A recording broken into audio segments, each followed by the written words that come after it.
Hello everybody, welcome back to Art Symbol Studios. Look what finally got here. It took like 2 weeks of we don't know where the package is. All of a sudden it shows up. So let's open it and see what's inside. First, let's look at the artwork that's on that box. It's a beautiful owl. As usual, no spoilers. I'm gonna move this out of the way. And wait for it. There it is. First item of the day. This is the artwork. I don't know which eye to look at. It's a little disturbing. It looks super cool. And here's the artist you guys can follow. Moving on to the next item. This is the Sketchbox's Magnani cotton pen. It says it's 10 sheets, 104 pounds, cold press, perfect for wet media. It feels like a watercolor paper to me. It has a little bit of texture on it, and I think it will act just like that.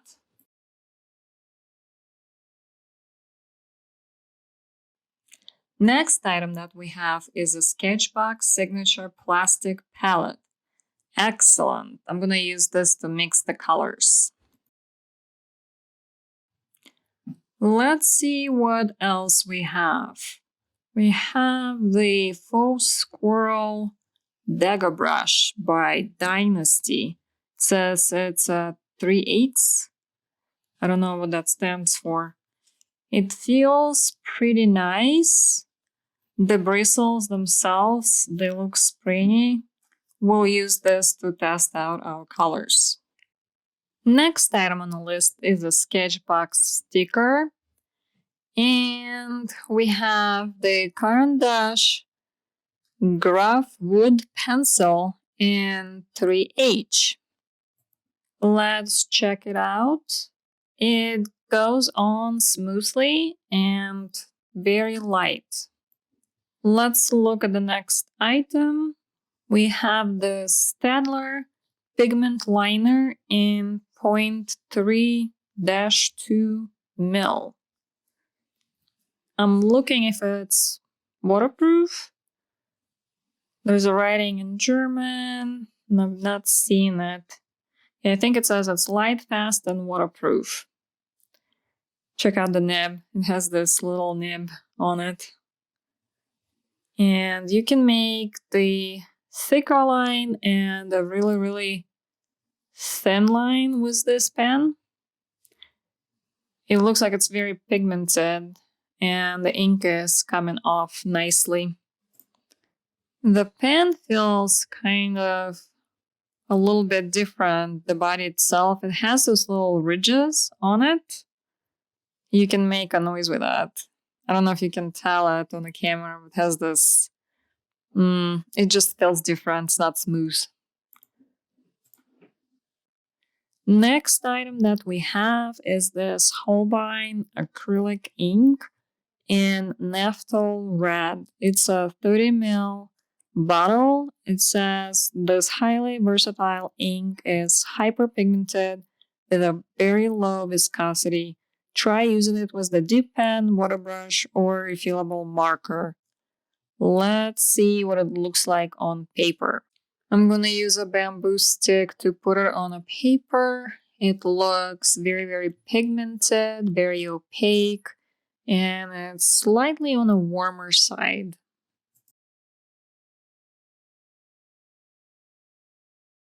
Next item that we have is this Speedball acrylic calligraphy ink in 12 ml jar. Says it's waterproof when dry. This vivid ink is acid-free and very light fast. This one is in indigo blue. It looks a lot lighter in a jar, but we'll see how it dries on. So see, like even when I open it, it looks a lot lighter than indigo blue. And it looks lighter on the paper, but it does get darker later on. Um, so I'm gonna try to kind of see. I want to see if I can mix the purple right on the page. The purple here doesn't come out too true of a purple. I think you need to have a cooler red for it to really work. But you can make a dark color somewhat easily. Next item that we have is the same Speedball acrylic calligraphy ink, but this one is in Primrose Yellow. Let's see how this one looks on the paper. In the jar, it looks almost like a lemon yellow. Here, I just want to mix some colors with the colors that I have. I'm gonna start with the green first. It looks like a nice and vibrant green. Let's test this out on a paper. I like how it's coming out. It's not your kind of unusual funky green. And then I'm gonna make it a little bit darker on one side and a little bit lighter on another. And I really like the gradation that you can make with these paints. Let's see. I don't think I can make a really thin line with this brush.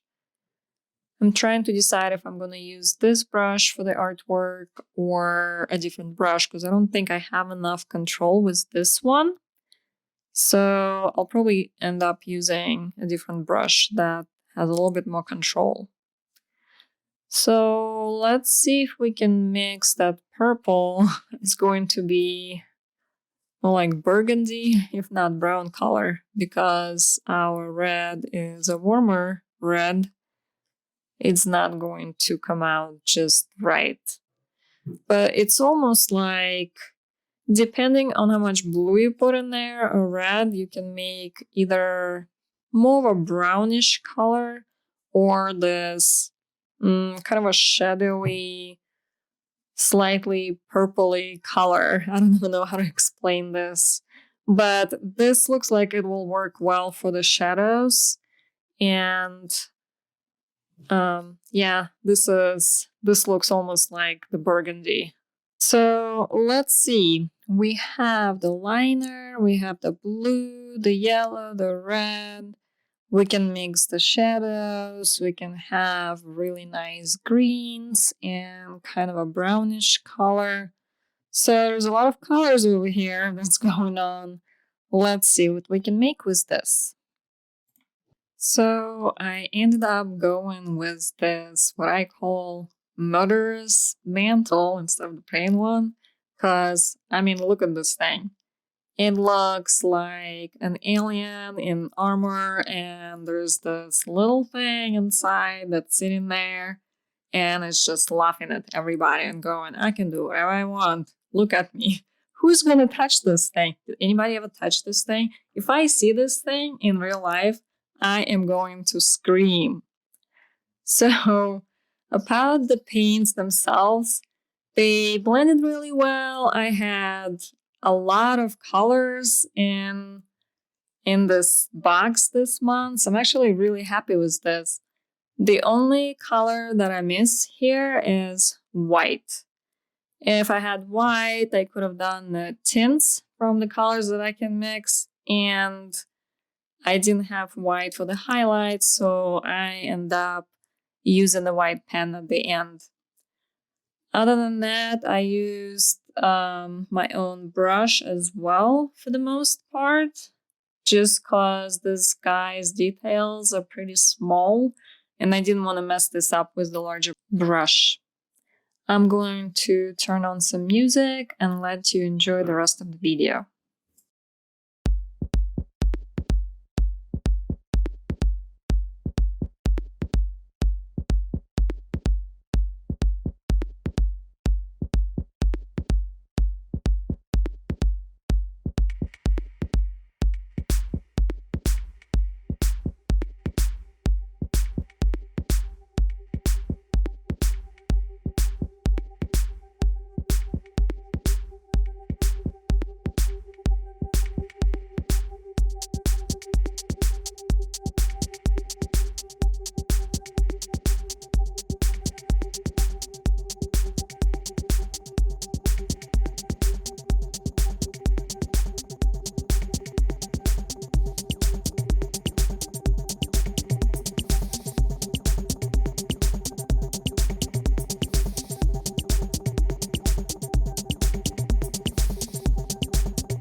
Here is the finished evil alien invader. Hope you enjoyed this video. Please like, subscribe, love to all, and have a great day.